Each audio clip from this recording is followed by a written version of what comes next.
Halika. Halika dito. Oh, ito. Anak ni Raquel.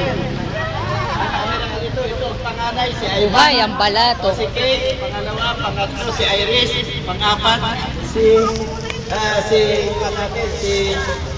Sian. Siya. Ang asawa niya Flores, no? Anak ng Flores. Pamangkinong Bishop Senson dito sa Baguio yung asawa ni Raquel. Kaya madadasalin yung mga yan. Ako lang na hindi madasalin. Dapat ang kalasan yung lechon sa'yo.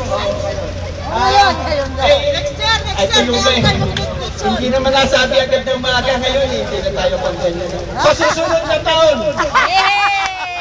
Ngayon kasi medyo apurahan. Parang pan pa lang ito, trial. Trial, hindi nga ako nung impormahan.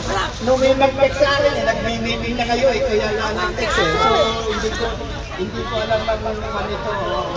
Wala akong alam dito. Kinakapanood namin ng daddy mo ito sa kasal. Ay.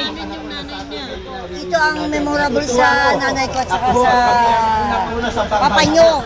Hindi ko makakalimutan ang papa nyo. Dinundin daw na ng nanay ko. Pipilit ko. Ayaw niya. Gusto ko isang pakli sa sasakyan. Baka maatake, mas mahal ang kabaw. Naku. Diyan ka na lang sa baba. Natutuwa ko ang mga taga-Bangos ko, ang kooperasyon.